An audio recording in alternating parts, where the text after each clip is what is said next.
Bienvenue sur Décodeur, le podcast qui parle de celles et ceux qui font la déco aujourd'hui. Je m'appelle Hortense Leluc et à chaque nouvel épisode, j'invite à mon micro un architecte ou un designer, une marque reconnue ou émergente, un entrepreneur ou un influenceur, quelqu'un que vous allez connaître ou pas, mais qui dans tous les cas va nous parler déco. Son parcours, son métier, son quotidien, son univers, ses goûts, on saura tout. Enfin, j'espère.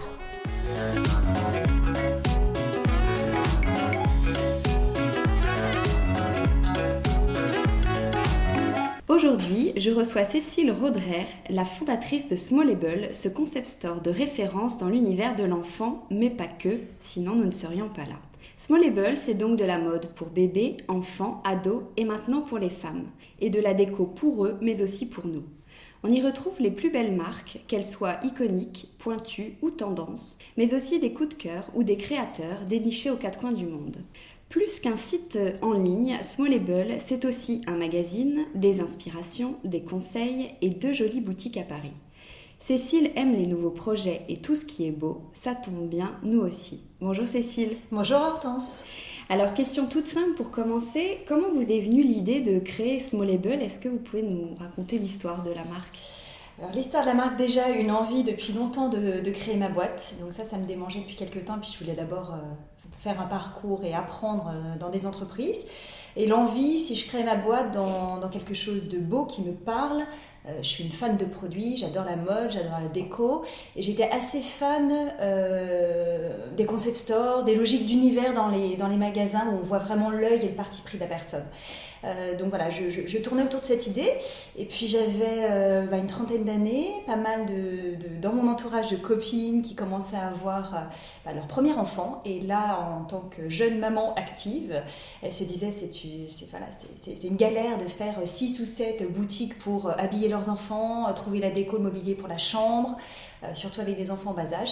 Et là je me suis dit qu'il y a une idée, il y a quelque chose à faire, et c'est comme ça que j'ai voulu rassembler dans un même lieu plein de belles marques de créateurs dénichées un petit peu partout dans le monde, et de les mettre à disposition de ces jeunes mamans via un site internet et un concept store pour enfants qui était sur Smallable.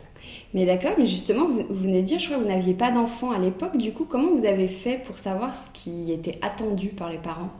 Alors, j'avais pas d'enfant, effectivement, mon fils est venu 1 an après, et j'ai pas mal bossé, j'ai fait une belle étude de marché, tout simplement, comme quand on commence un projet, interrogé pas mal de jeunes mamans dans mon entourage, mais pas que, étudier vraiment le marché de la mode enfant, de la déco enfant, et c'est comme ça que j'ai réussi à créer aussi un assortiment. Puis je pense que le fait de ne pas avoir d'enfant, j'étais pas biaisée, j'avais un regard peut-être très objectif, et je ne prenais pas en compte forcément mon goût que personnel, mais plutôt un regard objectif sur ce produit il est intéressant, il est à la fois fonctionnel, esthétique, et j'ai, je pense, construit un assortiment assez équilibré, et pas biaisé peut-être. Et quels ont été les stades d'évolution du site ? Donc à la base c'était uniquement pour les enfants, et après vous avez eu la mode, la déco ensuite ? Alors dès le départ on a commencé vraiment un concept store, c'est-à-dire qu'on était un one-stop shop, on avait vraiment tout un univers autour de l'enfant, c'est-à-dire de la mode, de la déco, du mobilier, du jouet, du linge, vraiment côté concept store dans la largeur de l'offre produit, avec une 60aine de marques, et c'était 0-6 ans, pour les enfants de 0 à 6 ans, donc vraiment plutôt petits, les bébés, et jusqu'à 6 ans. Et en fait, on a grandi avec les enfants de nos clients qui nous disaient « l'année prochaine, on ne pourra plus habiller les enfants, nos enfants ». Donc, on a grandi jusqu'à 10 ans, 12 ans. Après, on a eu une autre problématique de nos clients qui étaient les ados. Un vrai casse-tête, en fait, 12-16 ans, comment créer une jolie chambre d'ados, habiller les ados. Et puis, il y a quelques années, on s'est rendu compte, et notamment avec l'ouverture de notre concept store physique à Paris, qu'en fait, les mamans, elles achetaient pour elles. Elles allaient piocher dans la déco qu'on proposait pour mettre des coussins dans le salon, des luminaires, des choses comme ça. Et puis, elles allaient aussi s'habiller dans le rayon un peu ado de notre site. Et c'est comme ça qu'on a intégré de la mode femme. Et maintenant, on a tout un univers pour la maison, pour l'ensemble de la maison, finalement. À 30 ans, vous vous sentiez l'âme entrepreneur ? Alors, je pense que l'âme entrepreneur, je l'ai depuis petite. Vraiment, non, mais je pense vraiment petite. Vous vouliez faire quoi, petite ? Alors, petite, je pense que je voulais être dans les services secrets ou détective, enfin quelque chose de vraiment... voilà, c'était plutôt l'âme. Voyager beaucoup aussi. Après, mais je pense que j'étais très indépendante depuis petite, assez déterminée, assez fonceuse, donc je pense que c'est des qualités qui vont bien avec un entrepreneur et envie d'avoir ma liberté assez vite. En revanche, je me sentais pas les épaules pour juste après mes études de me dire ça y est, je lance ma boîte. Non, je voulais vraiment me forger une assez solide expérience. Donc c'est vrai que j'ai passé 7 ans dans 2 grands groupes pour vraiment apprendre sur la gestion, le marketing, les rouages d'une entreprise, comprendre comment ça fonctionne, des entreprises soit de 5000 personnes, soit de 200 personnes, du retail. Et ça m'a énormément en fait aidé dans Smallable et ça m'aide tous les jours en fait. Les 10 ans ou les 11 ans de Smallable plutôt, ça vous... 10 ans. 10 ans, Oui. Ça vous paraît loin? Alors, quand je regarde un petit peu derrière moi, je me retourne derrière mon épaule, me dis oula, oui, effectivement, c'est un peu vertigineux, ça peut me paraître loin, et puis je vois tout le chemin parcouru. Ouais, la chouette ascension, ça fait plaisir. Et en même temps, j'ai tellement l'impression que, oui, limite, c'était hier, le démarrage, pas dans mes bureaux, avec 2 stagiaires sur le coin d'une table, à tout faire soi-même aussi, à shooter à 4 pattes avec le photographe, les produits à plat, à répondre au téléphone, au service client. Enfin voilà, je suis passée partout en fait, dès le départ pendant quasiment, oui, 1 an ou 2.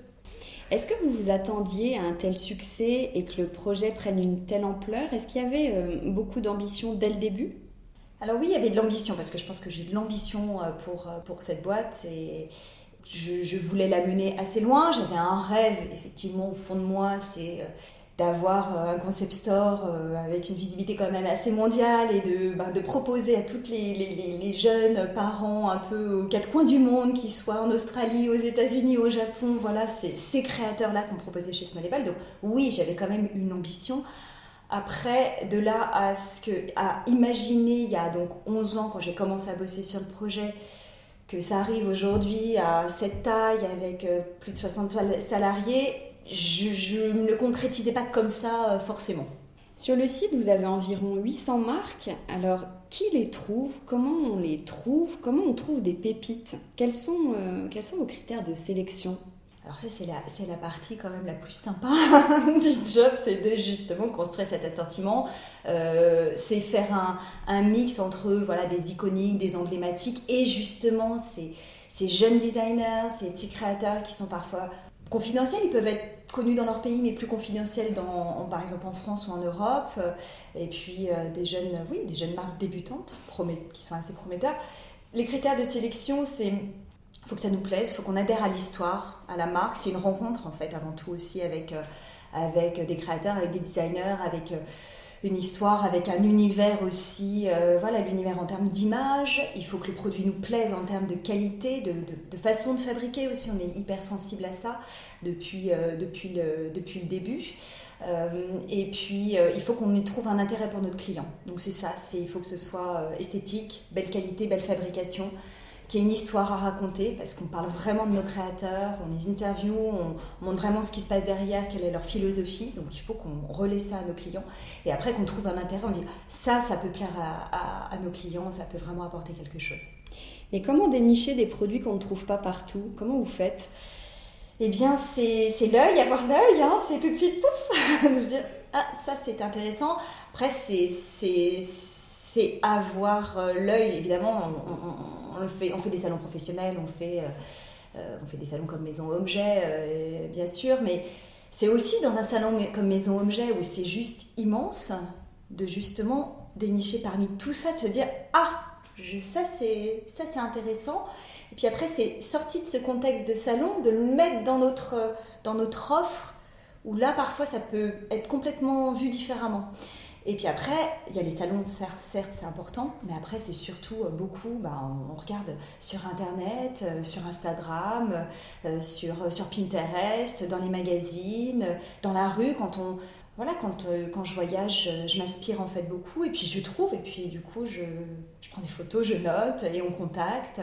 Et après on a aussi beaucoup de designers et de marques qui nous contactent maintenant, beaucoup en direct, bien sûr. Et donc là, on fait un peu le tri. On reste toujours très sélectif, c'est important parce que c'est ce que nos clients attendent et c'est ce qu'ils veulent chez nous. C'est découvrir, mais avoir une vraie sélection et une cohérence dans cette sélection. Voilà. Donc votre offre, elle est très à la mode, vous le disiez, voire assez pointue. Comment vous faites pour savoir ce qui va être tendance ? je pense que je sens, parce que je suis ultra perméable à un peu l'air du temps, à tendance, et je pense que j'ai comme un radar un petit peu où je sens les mouvements, même dans les mouvements sociaux en fait, même dans le changement de... Je regarde beaucoup, je suis hyper observatrice. Et donc, parfois, ça va être un détail, ça va être une façon d'être, ça va être une façon, d'habiller qui va être différente, ça va être dans une déco dans un restaurant qui va marquer. Et là, ça va m'imprégner, en fait, tout ça m'imprègne de cet un peu air du temps. Et je pense qu'après, ma sélection s'inscrit là-dedans. Donc oui, elle est à l'air du temps, parce que je pense que je sens assez les choses. Et puis après, quand on travaille avec des designers qui sont justement un peu avant-gardistes, qui sont prescripteurs, bah après on les suit aussi. Donc voilà, ils sont prescripteurs, nous on est prescripteurs. C'est un effet boule de neige. Il y a un vrai ton smallable, il y a faut que vous me dites si je me trompe, je trouve un langage, des codes, une identité visuelle aussi. C'est important tout ça aujourd'hui? Est-ce qu'il faut avoir un style pour se démarquer, pour poser sa marque? Alors nous on l'a travaillé dès le départ. Moi je venais pas du web. Mon mari m'a aidé vraiment sur toute la partie, il m'a rejoint quelques temps après pour vraiment bosser à plein temps. En revanche, il m'a aidé vraiment sur tout le site, on l'a fait ensemble, toute la ligne éditoriale, les magazines, on les avait dès le départ, parce qu'on venait pas du web ni l'un ni l'autre. Et du coup, on s'est dit, ok, mais nous, si on fait ça sur le web pour une question de praticité pour les jeunes mamans qui ont envie de commander le soir sur le canapé une fois que les enfants sont couchés, en revanche, on refuse d'avoir un simple catalogue de produits détourés sur fond blanc. On ne voulait surtout pas ça. On voulait apporter de l'âme, on voulait apporter en fait, tout le côté chaleureux et humain quand on va dans un concept store physique. Et c'est comme ça qu'on a apporté de l'éditorial, qu'on a eu un ton peut-être qui nous caractérise. C'est difficile de le dire quel est notre style, notre ton, parce qu'en fait on est tellement dedans que on l'incarne. C'est difficile avec un regard objectif de le dire, mais c'est vrai que vous n'êtes pas la première à nous le dire. Je pense que ça fait partie de l'ADN de smallable. Avant tout, on a voulu créer une marque smallable. Évidemment, on vend des marques, mais on a voulu vraiment créer un univers de marque smallable. Mon mari vient de la créa, de la pub, moi je viens du marketing, et je pense pour nous c'est important d'avoir, il y a le contenant, il y a le contenu, et d'être très cohérent dans le ton, dans l'image, dans les produits. Et c'est vrai qu'on a réussi quand même à grossir, parce qu'on est passé de 60 marques, tout petit assortiment, à aujourd'hui un nombre de marques assez importantes. Et en même temps, ce qui ressort souvent de nos clients, des marques avec lesquelles on travaille ou des journalistes, c'est qu'on a gardé cette cohérence, qu'on a réussi à grandir sans perdre notre âme. Et toujours en gardant cette âme, ce ton. Donc je pense que c'est tellement intrinsèque, ça fait partie de smallable dès le départ. Quel métier se cache derrière un site de vente en ligne? Oh, plein de métiers. Enfin, plein de métiers maintenant. C'est-à-dire qu'au début, on n'était pas très nombreux. Et vous êtes combien aujourd'hui? On est plus d'une soixantaine. Alors, il y a des métiers, les métiers, déjà, il y a la tech, parce qu'il y a tous les développeurs pour faire vivre le site, ça c'est crucial. Il y a tout le web design et tout ce qui est user experience, justement. Donc là, c'est le front office, toute l'expérience client sur le site. Il y a les achats, évidemment, parce qu'il faut sourcer des produits, les acheter, les sélectionner. Il y a du marketing avec marketing web, mais également les réseaux sociaux, avec nos propres comptes Instagram, Pinterest. Il y a également la gestion finance dans toute boîte. Et puis il y a ce qu'on appelle les opérations, avec tout ce qui est logistique, service client, transport, mise en ligne. On a du retail physique avec des boutiques. Du service client pour chouchouter nos clients. Voilà, j'espère ne pas avoir oublié quiconque, mais oui, il y a pas mal de services aujourd'hui. Vous êtes revendeur, vous venez de le dire, mais vous développez aussi maintenant vos propres marques. Pourquoi ? Parce que je pense qu'on est assez créatifs, mon mari et moi, et on adore le produit, les couleurs, les motifs, on aime le produit, voilà. Et ça nous démangeait depuis quelques temps. Moi, je viens de là aussi, j'ai plutôt travaillé beaucoup auparavant sur le marketing produit, du développement produit, donc c'est quelque chose que je sais faire. Et on avait vraiment cette envie de se dire, nous aussi, on avait envie un peu de s'amuser et de créer par nous-mêmes. On a lancé du coup 2 marques propres, une en vêtements pour enfants, 100 Pieces, qu'on a lancé il y a à peu près 2 ans. Et donc voilà, on s'amuse, mais on voulait vraiment créer une marque aussi qui a une identité assez singulière, qui ne vient pas cannibaliser les marques existantes, mais justement qui viennent apporter quelque chose sur le marché. Et pareil, on a créé une marque de déco qui est plus récente, là, qui a un peu plus d'1 an, communauté de biens. Et l'idée, c'était d'avoir une marque un peu ombrelle pour la famille, puisque maintenant, on est vraiment Family Concept Store. Et donc, autour du linge de maison, on a commencé avec du linge de maison en lin lavé, dans une jolie gamme de couleurs pour enfants et pour adultes aussi. Et puis là, on va la déployer avec plus de petites décos, d'objets déco. Voilà. Justement, si on axe un peu plus sur la déco, qu'est-ce qui marche le mieux, la déco enfant ou adulte? Est-ce que vous avez des bestes? Alors, l'adulte, on y est venu plus récemment. Ça fait, on va dire, à peu près 2 ans qu'on déploie un peu plus l'univers de la maison pour adultes. Donc, évidemment, la déco enfant reste encore majoritaire, mais l'adulte se développe hyper bien. Mais c'est le début. Je dirais que c'est plus le début. Oui, bien sûr, on a des best-sellers parmi on va dire qu'on a plus de 500 marques de déco, marques de designers dans l'univers de la maison. On a forcément, des best-sellers. On vend très très bien tout ce qui est linge de lit, on vend très bien le mobilier, la vaisselle aussi. Et puis après, il y a des catégories qu'on a développées plus récemment, comme les bougies, les senteurs par exemple. Les tapis fonctionnent très bien, c'est assez varié. Vous avez 2 boutiques dans le 6e, dont l'une qui vient d'ouvrir autour de l'univers des nouveau-nés. Pourquoi vous avez ouvert des boutiques physiques si le site marchait très bien ? Alors c'était une volonté d'ouvrir, on avait une vraie envie d'ouvrir des points de vente physiques parce que même si le web c'est un énorme potentiel commercial et international, c'est vrai que sur le web on n'a pas de limite en termes de géographie et d'offres. Ça c'est un formidable potentiel. En revanche, je suis assez convaincue par la présence physique, le fait d'incarner physiquement et d'aller à la rencontre de ses clients. Évidemment, on a tous les jours nos clients au téléphone ou par mail, voilà, donc il y a un échange, même en interaction via le social media. Néanmoins, d'aller à la rencontre, d'incarner physiquement. Donc c'est un petit extrait, nos concept stores, c'est 300 mètres carrés. Si on devait exprimer toute notre offre, ce serait 10 000 mètres carrés. Donc on ne peut pas, c'est un peu frustrant pour nous d'être dans un espace plus restreint. Après, c'est un bon exercice. Mais c'est bien de montrer l'extrait, un petit extrait de notre sélection, de faire découvrir et de faire toucher et voir en vrai les produits, les marques. Pour la déco, c'est un super moyen de proposer des services additionnels qui sont beaucoup plus difficiles de faire par le web. On a beaucoup de demandes de nos clients sur l'aménagement de leur maison, de leur appartement, de déco de chambre, de salon. On a pas mal d'archis qui nous contactent aussi. J'ai un projet. Comme en fait on peut avoir un peu maintenant l'exhaustivité de la maison, du salon, la table, pour la salle à manger, la vaisselle. Donc c'est vrai qu'on peut vraiment apporter ce côté conseil, solution un peu plus clé en main. Comment vous avez trouvé ce nom, Smallable, et pourquoi en anglais ? Dès le début, vous aviez une ambition internationale ? Oui, alors dès le début, on avait une ambition internationale parce que je ne voulais pas, en faisant un concept store sur le web, je ne voulais pas m'adresser qu'aux Parisiennes. Je voulais m'adresser aux Françaises, mais pas qu'aux Françaises, mais à toutes les mamans du monde entier parce que c'était un vrai besoin, je pense, qui concernait tous les jeunes parents du monde entier. On voulait un nom court, c'est-à-dire en un mot, parce que pour des problématiques de référencement sur Google.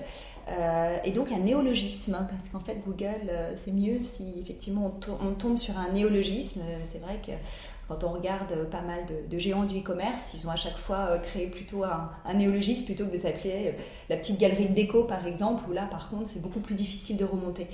Et après Smallable, pourquoi ? Parce que c'était l'idée justement d'aller dénicher les marques un peu plus petites, pas les grosses marques, mais les petits créateurs, les designers un peu plus niche, un peu plus confidentiels. Donc il y avait ce côté un peu en dehors des sentiers battus, un peu en dehors du radar du mainstream. Donc d'où le nom de Smallable. Quel est votre rôle à vous, plus précisément, chez Smallable ? Est-ce que vous gardez un œil sur la sélection ? Vous êtes plutôt à la direction ? Vous êtes sur l'aspect commercial ? Alors je suis à la direction, je suis la PDG de la boîte, donc évidemment j'ai un rôle de management au global de l'équipe et de l'activité de la société. Après vraiment mon expertise elle est vraiment sur les produits, sur la sélection marques et produits, donc j'accompagne beaucoup, j'ai ma casquette aussi direction des achats, où j'accompagne beaucoup les équipes d'acheteurs à la fois mode, déco, sur les salons, aller à la rencontre de nos marques, donc vraiment vraiment j'ai cet angle auquel je tiens vraiment à être et à driver et à insuffler aussi ces nouveaux courants, ces nouvelles tendances. Donc je nourris beaucoup l'équipe là-dessus. Et puis je chapeaute aussi un peu la marque propre, le retail et le marketing. Qu'est-ce que vous aimez le plus dans votre métier ? C'est le produit, c'est les marques, c'est les rencontres. Les rencontres avec les créateurs, je suis une fan de produits, de matières, j'adore ça, donc c'est ça, vraiment. Et le moins ? Le moins, le côté... le moins... L'aspect un peu juridique, administratif. J'aime bien le côté financier, économique, parce que c'est du business, mine de rien, derrière. Et puis, gérer une boîte, j'aime bien ça. Surtout le côté administratif, juridique, j'ai parfois un peu l'impression de perdre mon temps. Je trouve que c'est pas là où j'ai la plus grande valeur ajoutée. Alors pour imaginer encore mieux vos journées, je ne sais pas si vous avez déjà écouté les podcasts précédents, mais j'invente une semaine type avec des créneaux et vous pourriez imaginer ce que vous seriez en train de faire à ce moment-là. Par exemple, que faites-vous le lundi à 9h ? Alors le lundi à 9h, déjà j'ai plutôt ma nounou qui arrive à 9h pour garder ma fille, donc je pars. Mais généralement le lundi matin, je suis on a une réunion manager à 14h avec tous les managers pour présenter un peu le bilan de la semaine passée, les objectifs de la semaine, les chiffres. Donc le matin est consacré à ça un peu, ça va être quoi cette semaine, le bilan, les chiffres, les résultats. Le mardi à 17h ? Forcément une réunion avec une personne de ma team, ça peut être sur le produit, sur le marketing, la com ou avec les développeurs, sur une nouvelle fonctionnalité. C'est forcément, je suis en réunion, c'est le mardi à 17h. Le mercredi à 12h. Alors soit je suis comme la plupart du temps une soupe, une salade devant mon ordi, enfin 13 heures, plutôt 13 heures, soit j'ai un déjeuner avec soit un entrepreneur pour un peu le côté aussi ouverture, partage, échange, ou bien une journaliste, ou bien une marque, un créateur. Le jeudi à 20h. Soit je suis au bureau, c'est à peu près l'heure vers 20h, 20h30 où je pars, soit je suis à mon cours de yoga. Et le vendredi à 14h. Alors souvent les vendredis après-midi sont consacrés à des choses plus créatives, côté soit produit, soit marque propre. Faire le point avec les stylistes sur la création. Quel est le moment de la journée que vous préférez ? Le matin et la fin de journée, à partir de 18h, je suis assez tranquille, je peux bien me concentrer. 18-20h, je peux pas mal dépoter. Et il y a moins de monde aussi. Il y a moins de monde, c'est pour ça. Je suis moins en réunion à droite à gauche, donc je suis moins dérangée aussi. Alors, vous travaillez aussi avec votre mari, qui est votre associé, mais il vous a rejoint 1 an et demi après le lancement. Donc, sur le papier, c'était un peu vous la boss. Comment il a réussi à rentrer dans l'aventure et à prendre sa place ? Alors, on a créé déjà la société ensemble. Dans les statuts, on est vraiment associés ensemble. Après, lui, il conservait... il a été... oui, vous l'avez quand même imaginé ensemble. On l'a quand même imaginé ensemble. Pendant 1 an et demi, oui, j'étais seule déjà, même avant le lancement, à réfléchir à tout le positionnement, le business plan, tout ça. Il a beaucoup travaillé à mes côtés sur la partie site, éditorial. C'était des soirs et des week-ends en dehors de son boulot. Il conservait son boulot de directeur de créa dans la pub. Pour une raison simple, c'est que j'avais quitté mon travail, donc on est un couple, on ne se paye pas pendant quelques années quand même quand on est entrepreneur. Tous les deux à ne pas se payer, c'était juste pas possible matériellement. Et puis après, c'est une prise de risque, de toute façon, je ne savais pas si ça allait marcher, je voulais d'abord prouver le concept, voir. Et c'est vrai qu'au bout d'1 an de lancement du site, ça a commencé à prendre. J'étais enceinte, j'allais accoucher et je lui ai dit écoute, je pense que là, ce serait peut-être pas mal que tu me rejoignes. Je pense que ça va commencer à prendre et puis je sens que toute seule, je vais pas y arriver non plus. Donc viens, rejoins-moi, on y va. On s'embarque tous les deux à fond dans l'aventure. Et est-ce que vous arrivez à compartimenter votre vie et à pas trop parler boulot le soir et le week-end ? Non, c'est impossible. C'est impossible. En fait, c'est fait partie de nous, c'est pour ça qu'en même temps, c'est une vraie force d'être entrepreneur en couple, dans le sens où en fait, on en parle, on est habité par Smallable, par notre projet, ça fuse tout le temps, donc même le week-end, on peut avoir une idée, on peut avoir un déclic, donc on cloisonne plus physiquement, c'est-à-dire qu'on essaye de ne pas travailler le week-end avec les enfants, voilà, c'est de couper par rapport aux enfants. En revanche, nous, entre nous, en vacances, le soir, à tout moment, oui, non, je crois que c'est assez impossible de cloisonner. On bosse moins qu'au début où là c'était vraiment du non-stop tout le temps, faut pas se le cacher, faut énormément bosser. Mais c'est vrai qu'on en parle beaucoup, quoi. Ça nous habite. Est-ce que vous trouvez que la vie est plus cool quand on est la patronne, entre guillemets, parce qu'on peut déléguer et que vous ne devez de compte à personne, ou ça reste une grande responsabilité que vous prenez très au sérieux ? Plus cool, je sais pas, je pense pas, parce que justement on a des responsabilités sur les épaules, des responsabilités même vis-à-vis des actionnaires. J'ai quand même des friends and family qui ont investi aussi dès le départ, qui nous ont fait confiance. On a des actionnaires, des investisseurs sans lesquels on n'aurait pas pu aussi évoluer, se développer. Et puis on a aussi plein de salariés. Moi j'ai pas envie, j'ai grande responsabilité aussi vis-à-vis de l'équipe. J'ai de bien gérer ma boîte pour pas leur dire du jour au lendemain, non désolé, finalement ça ferme, ciao bye. Donc c'est plutôt des grandes responsabilités. Après j'aime ça.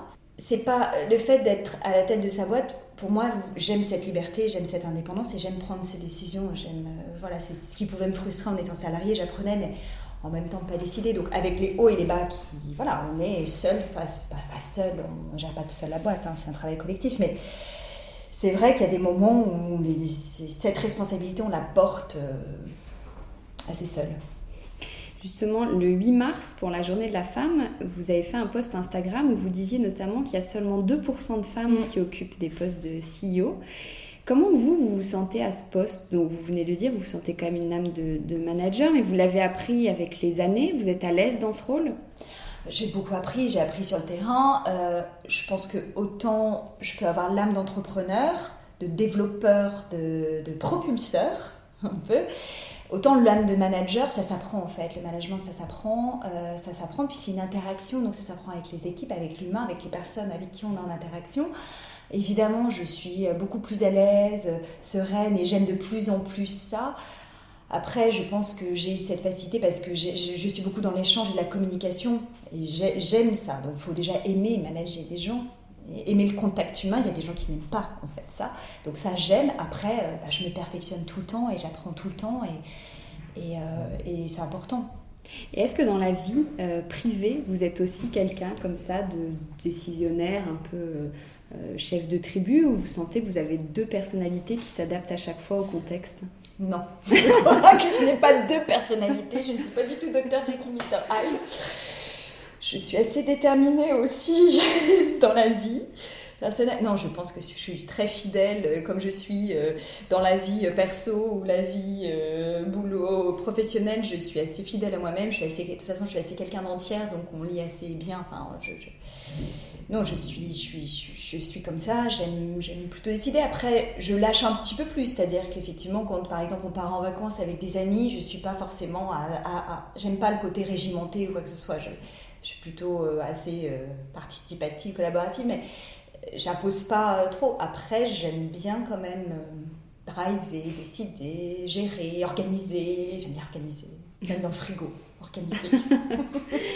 Quels sont vos coups de cœur récents sur Smallable pour une marque ou une nouveauté ?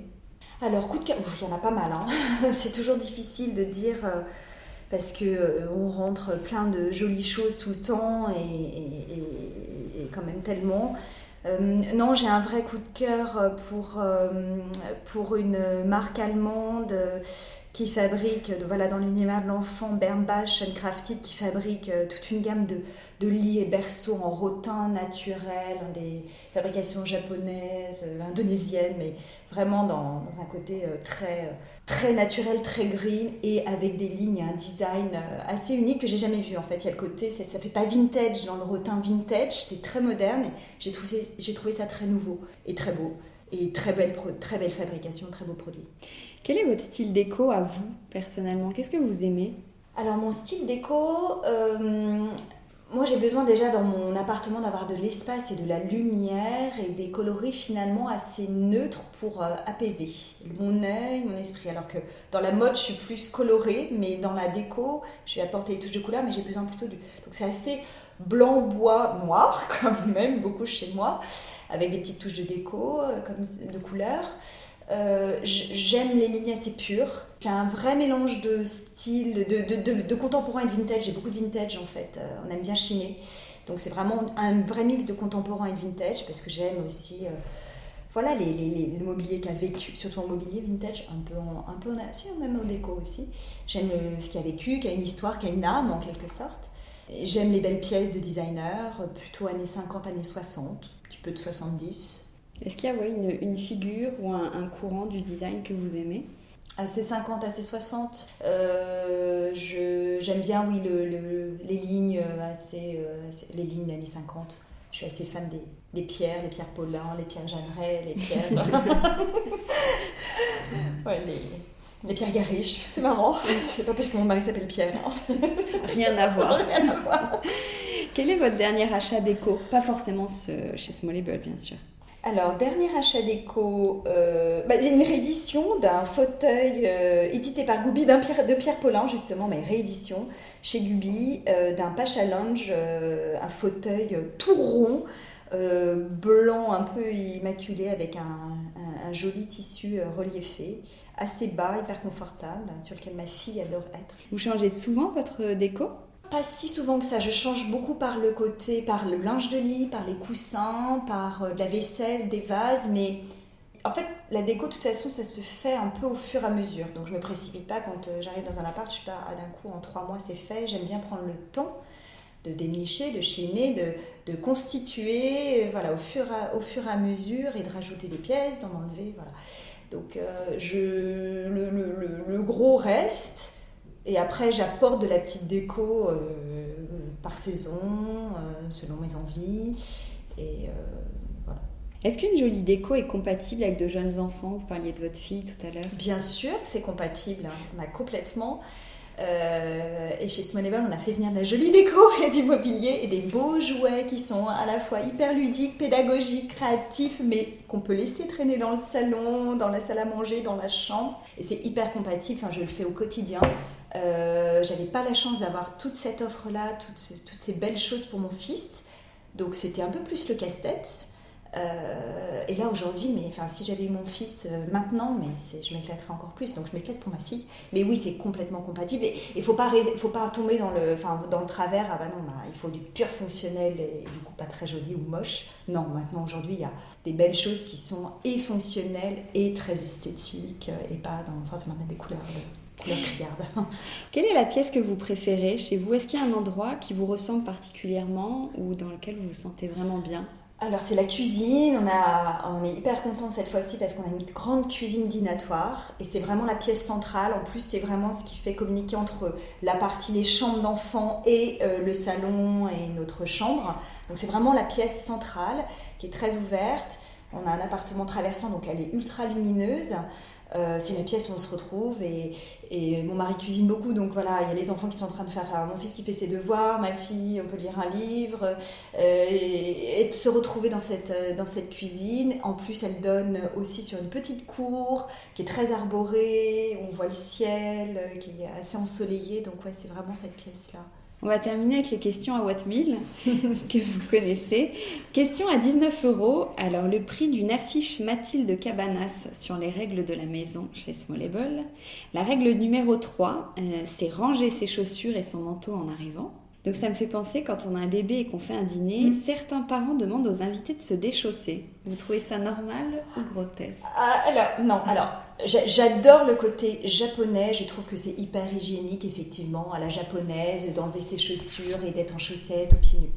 Par contre, en revanche, je déchausse jamais mes invités. Moi-même, oui, on se déchausse à la maison, mais les enfants et tout ça, après, non, j'accepte que tout le monde ait ses chaussures.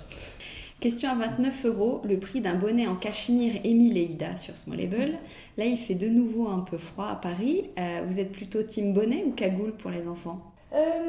Alors, bonnet pour mon fils et pour ma fille, il y a des super jolies petites cagoules d'une marque américaine Huff New York avec des petites oreilles de Bambi et donc effectivement qui se mettent sous le menton, donc petite cagoule. Et c'est quand même tellement mignon de voir sa petite bouille avec ses petites oreilles qui pointe au-dessus de la tête. Donc team cagoule.